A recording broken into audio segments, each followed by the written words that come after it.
Quad नेतामानंकर शिखर बैठक में जोगदेवा प्रधानमंत्री श्री नरेंद्र मोदी आज सकाळे टोकियो रे पहुंची।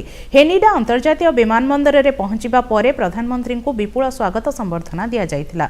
श्री मोदी अवस्थान करबाकु थिबा होटेल रे पहुंचीबा मात्रे सेठारे उपस्थित थिबा बहु संख्यक भारतीय समुदाय श्री मोदी को स्वागत करी भारत माता की जय ध्वनि देइथिले। एही अवसर रे प्रधानमंत्री किछि छोट पिलांकु भेटी सेमानंकु ऑटोग्राफ भी देइथिले। भारतीय समुदाय को संबोधन कला बेले समस्ते उत्साहित थिबा देखिबाकु मिलिथिला।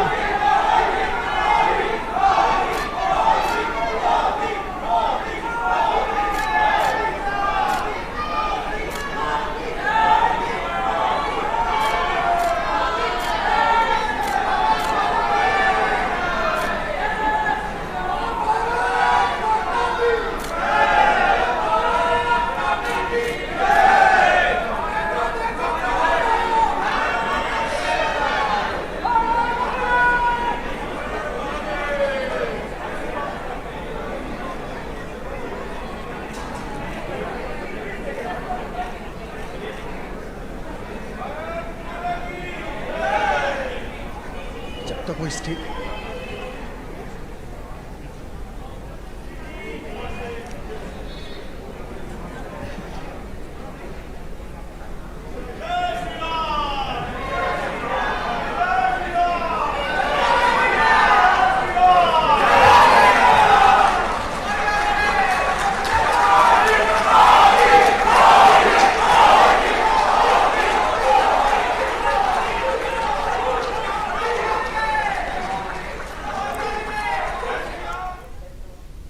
भविष्यत आह्वान मुकाबिला भारत आत्मनिर्भरता दिगरे गति करुछि। सबु क्षेत्र रे एवं सबु दिगरे भारतीय मानकर आत्मविश्वास यथेष्ट वृद्धि पाउछि बोली प्रधानमंत्री श्री नरेंद्र मोदी कहिसंती। टोकियो ठारे भारतीय समुदाय को उद्बोधन देई प्रधानमंत्री श्री मोदी कहिसंती देश एबे आजादी का अमृत महोत्सव पालन करुछि। 25 वर्ष परे देशवासी सेमानकर स्वप्नर भारत देखिबा निश्चित बोली से कहिसंती। सामग्रिक विकास सहित विश्व रे भारतर प्रतिपत्ति बढ़ुथबा उल्लेख करी से दुनिया रे देखा देइथिबा समस्त जटिल समस्यार समाधानर क्षमता भारत पाखरे ही रहिछि। भारतर विकास यात्रा रे जापान रो अति गुरुत्वपूर्ण भूमिका भी रहिछि। भारतीय समुदाय दुई देशर बंधुत्व रे नुआ अध्याय रे पहुंचाइबा पई प्रधानमंत्री आह्वान करिसंती। तो आपकी खुशियों का पार नहीं रहता है, होता है ना। और कभी कोई बुरी खबर आ जाए तो सबसे ज्यादा दुखी भी आप ही होते हैं।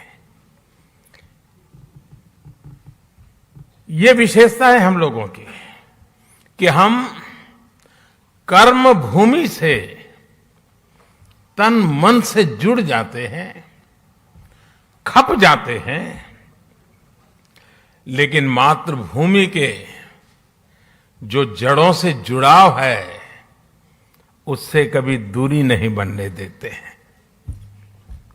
और यही हमारा सबसे बड़ा सामर्थ्य है। साथियों, स्वामी विवेकानंद जी जब अपने ऐतिहासिक संबोधन के लिए शिकागो जा रहे थे तो उससे पहले वो जापान आए थे और जापान ने उनके मन मंदिर में, उनके मन मस्तिष्क पर एक गहरा प्रभाव छोड़ा था। जापान के लोगों की देशभक्ति, जापान के लोगों का आत्मविश्वास, यहां का अनुशासन, स्वच्छता के लिए जापान के लोगों की जागरूकता, विवेकानंद जी इसकी खुल करके प्रशंसा की थी।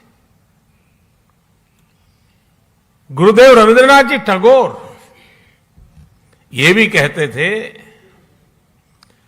जापान एक ऐसा देश है जो एक ही साथ प्राचीन भी है और आधुनिक भी है।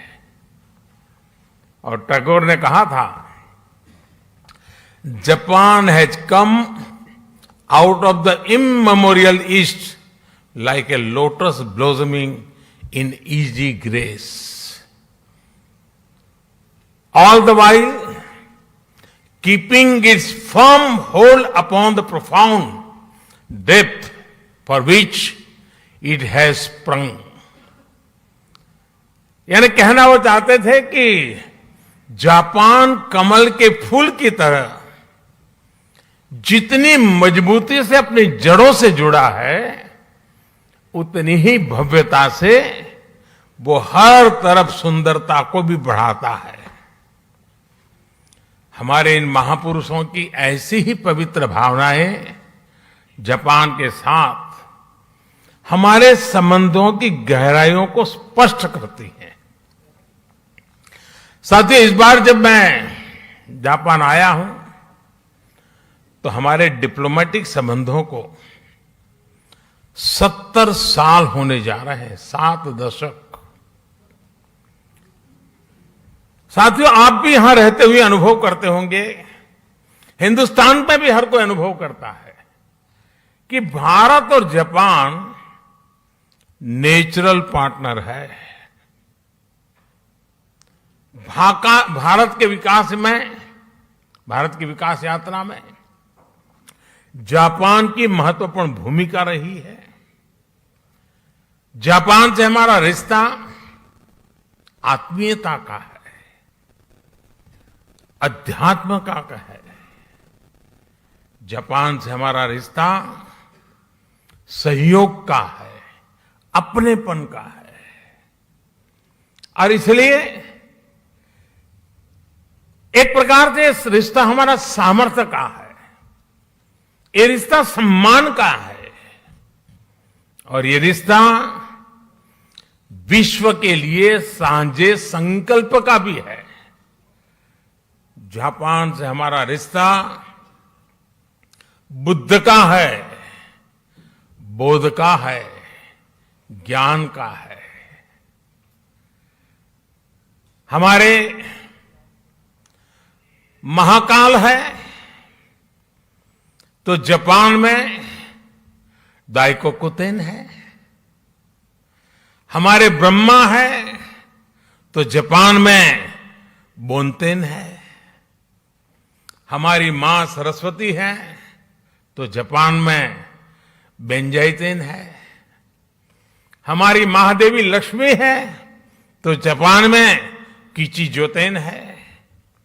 तो हमारे गणेश हैं तो जापान में कानगीतेन है।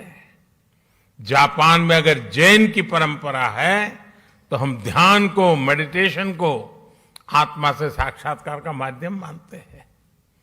21वीं सदी में भी भारत और जापान के इन सांस्कृतिक संबंधों को हम पूरी प्रतिबद्धता के साथ आगे बढ़ा रहे हैं। और मैं तो काशी का सांसद हूं और बड़े गर्व से कहना चाहूंगा कि जापान के पूर्व प्रधानमंत्री श्री अबे जब काशी आए थे तब उन्होंने एक बहुत बढ़िया सौगात काशी को दी। काशी में जापान के सहयोग से बना रुद्राक्ष, और जो मेरी कभी कर्मभूमि रही वो अहमदाबाद में जैन गार्डन और काइजन एकेडमी, ये ऐसी बातें हैं जो हमें कितनी निकट लाती है।